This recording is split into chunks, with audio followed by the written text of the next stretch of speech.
Honours দ্বিতীয় বর্ষ ও degree তৃতীয় বর্ষের শিক্ষার্থীবৃন্দ, আসসালামু আলাইকুম। আশা করি আপনারা সবাই ভালো আছেন। আজকে আপনাদের ইংলিশ কম্পালসারি বিষয়ের একটি গুরুত্বপূর্ণ টপিক নিয়ে আলোচনা করব। টপিকটি হলো ইফ যুক্ত কন্ডিশনাল সেন্টেন্স। আজকে আমরা ইফ কন্ডিশনাল সেন্টেন্সের 6টা রুলস নিয়ে আলোচনা করব আপনাদের সাথে। তো চলুন শুরু করা যাক।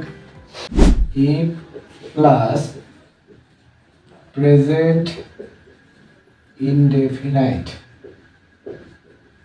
plus future indefinite। প্রিয় শিক্ষার্থীবৃন্দ, আপনারা দেখতে পাচ্ছেন আমরা ইফ যুক্ত কন্ডিশনাল সেন্টেন্সের ফার্স্ট যে পার্টটা আছে সেটা হচ্ছে if plus present indefinite plus future indefinite, এই ফরমেশনটা নিয়ে এখন আলোচনা করব। তো আমরা একটা উদাহরণের মাধ্যমে এই ফরমেশনটা নিয়ে আলোচনা করি।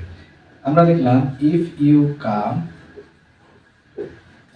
I will go. প্রিয় শিক্ষার্থীবৃন্দ, আপনারা দেখতে পাচ্ছেন এখানে আমরা একটা এক্সাম্পল নিয়েছি, if you come I will go. আমাদের উপরে যে সূত্রটা ছিল বা যে ফরমেশনটা ছিল বা যে স্ট্রাকচারটা ছিল সেটা অনুযায়ী আমরা এক্সাম্পলটা তৈরি করলাম। এখন এই এক্সাম্পলে আমরা মূলত কি কি জিনিসগুলো দেখতে পাচ্ছি। প্রথমত ইফ প্লাস এখানে আছে ইউ কাম। এখানে কামটা কোন ফরমেশনে আছে? এটা আছে V1 এ আছে, অর্থাৎ V1 মানে প্রেজেন্ট ইনডিফিনাইট টেন্সে আছে। আবার এখানে যখন আমরা খেয়াল করতেছি তখন দেখছি যে আই উইল গো, অর্থাৎ এখানে এটা আছে ফিউচার ইনডিফিনাইট টেন্সে। তার মানে আমরা যদি কোনো কন্ডিশনাল সেন্টেন্সে, বিশেষ করে ইফ যুক্ত কন্ডিশনাল সেন্টেন্সে যদি প্রথম অংশটা আমরা পাই প্রেজেন্ট ইনডিফিনাইট, তাহলে সেক্ষেত্রে তার পরের অংশটা আমরা পাবো হচ্ছে ফিউচার ইনডিফিনাইট হিসেবে। প্রিয় শিক্ষার্থীবৃন্দ, আমরা এতক্ষণ ইফ যুক্ত কন্ডিশনাল সেন্টেন্সের প্রথম পার্ট নিয়ে আলোচনা করছিলাম।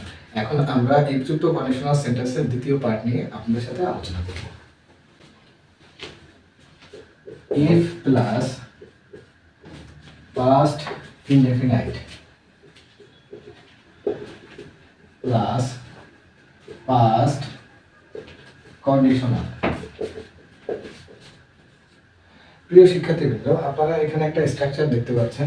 স্ট্রাকচারটা হচ্ছে if plus past indefinite plus past conditional.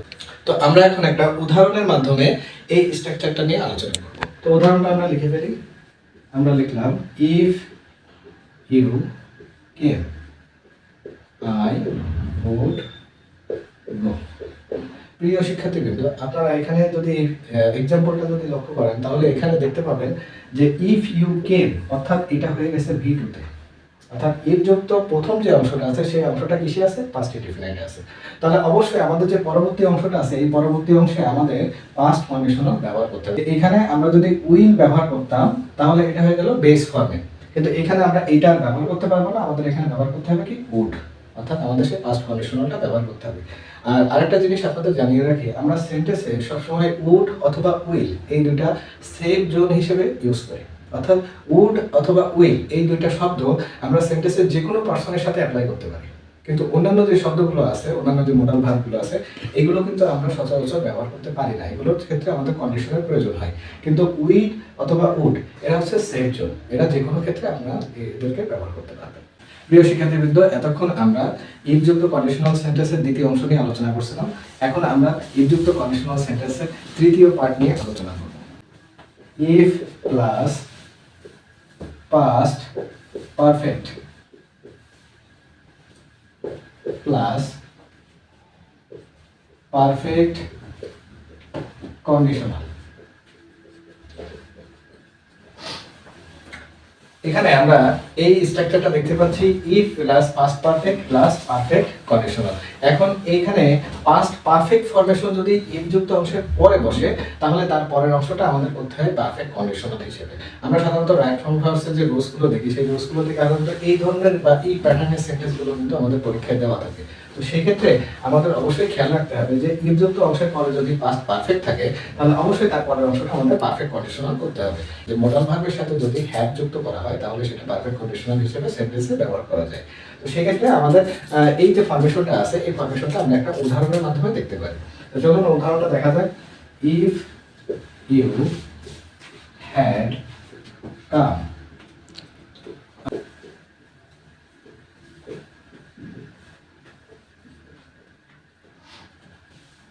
তো প্রিয় শিক্ষার্থীবৃন্দ, আমরা এখানে একটা एग्जांपल দেখলাম, if you had come I would have গান।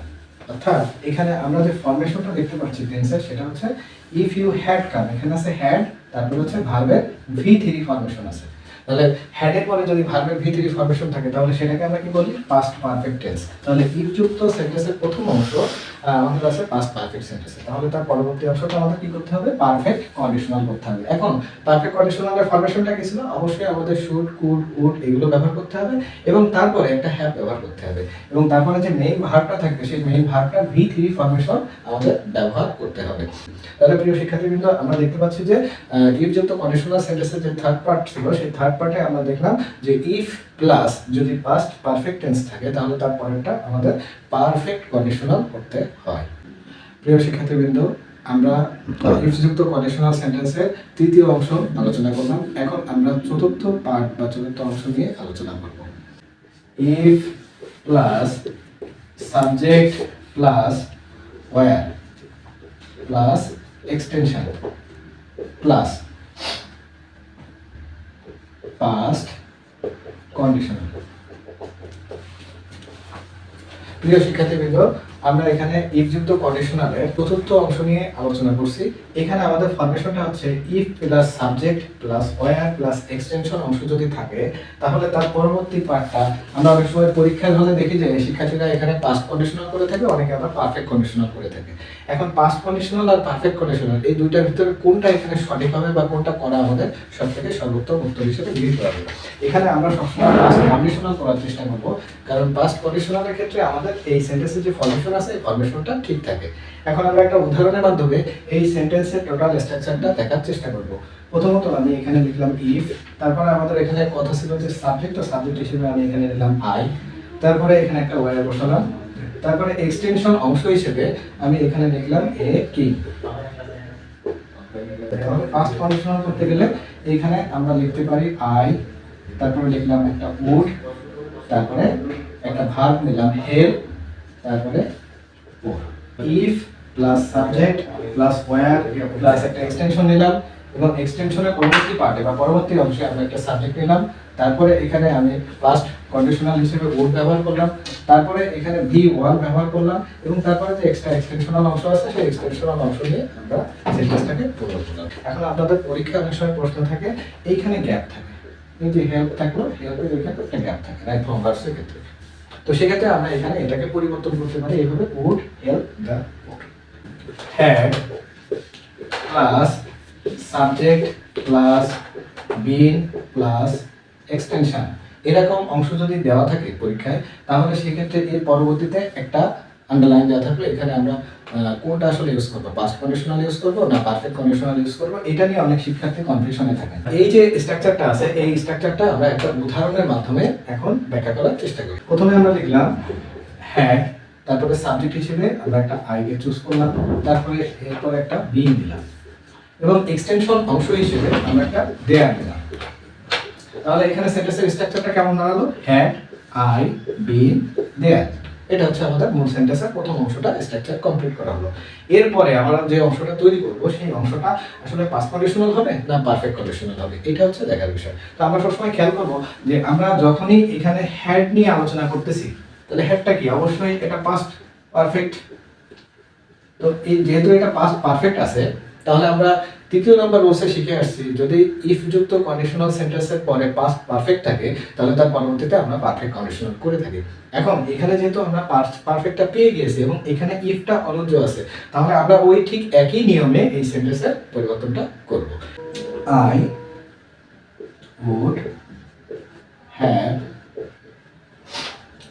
ডান দিস। তাহলে পরীক্ষা যদি আমাদের এরকম স্ট্রাকচার আসে হ্যাড আই বিন দেয়ার তাহলে তার পরবর্তীতে আমরা I would have done this এইভাবে সেন্টেন্সের স্ট্রাকচারটা কমপ্লিট করব। প্রিয় শিক্ষার্থীবৃন্দ, আমরা এতক্ষণ ইফ যুক্ত কন্ডিশনাল সেন্টেন্সের পঞ্চম অংশ নিয়ে আলোচনা করতেছিলাম। এখন আমরা ইফ যুক্ত কন্ডিশনাল সেন্টেন্সের শেষ অংশ নিয়ে আলোচনা করব।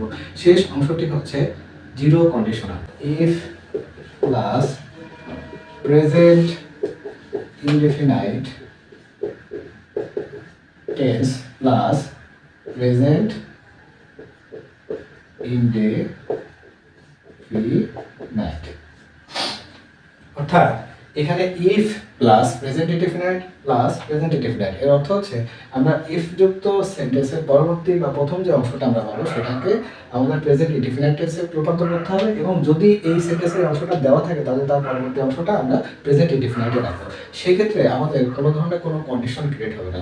প্রিয় শিক্ষার্থীবৃন্দ, আপনারা দেখতে পাচ্ছেন এখানে প্রেজেন্ট ইনডেফিনাইট ও প্রেজেন্ট ইনডেফিনাইট আছে। এর অর্থটা হচ্ছে এখানে টেন্সের বেসিক কোনো পরিবর্তন আসবে না। যেহেতু টেন্সের কোনো ক্রিয়ার কাজ বা বেসিক কোনো পরিবর্তনটা আসতেছে না, তাহলে সেই ক্ষেত্রে আমাদের এখানে সহজে বোঝা যাচ্ছে কোনো কন্ডিশন ক্রিয়েট হচ্ছে না, অর্থাৎ একটা কাজের পরপরই আরেকটা কাজ তৈরি হচ্ছে।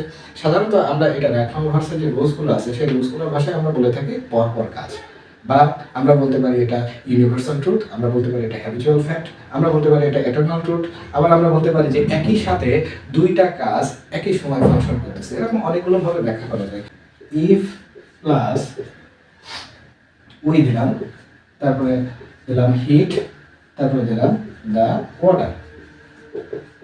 তাহলে ইফ প্লাস আমরা উই লিখলাম, একটা অংশ লিখলাম উই হিট দ্য ওয়াটার, অর্থাৎ আমরা যদি পানিকে তাপ দিই, ইট বয়েলস। তাহলে এখানে দেখা যাচ্ছে if we heat the water it boils, অর্থাৎ এখানে দেয়ার ইজ নো চেঞ্জ, কোনো ধরনের কোনো চেঞ্জ আসতেছে না। এটাও কিন্তু ওয়ান কাইন্ড অফ কন্ডিশন, কিন্তু এটা হচ্ছে চিরন্তন সত্য। তো এই চিরন্তন সত্য টাইপের বা হ্যাবিচুয়াল ফ্যাক্ট টাইপের যে কথাগুলো আছে সেগুলোর ক্ষেত্রে সাধারণত টেন্সের বেসিক কোনো পরিবর্তন আসে না। আমরা সাধারণত নিত্য বর্তমান অথবা প্রেজেন্ট ইনডিফিনাইট টেন্সে এদেরকে রূপান্তর করে থাকি। প্রিয় শিক্ষার্থীবৃন্দ, আজকে আমরা ইফ যুক্ত কন্ডিশনাল সেন্টেন্সের 6টা অংশ নিয়ে বা 6টা পার্ট নিয়ে আলোচনা করেছি। আশা করি আপনারা সবাই বুঝতে পেরেছেন। আজ এই পর্যন্তই, আবার দেখা হবে পরবর্তী ক্লাসে।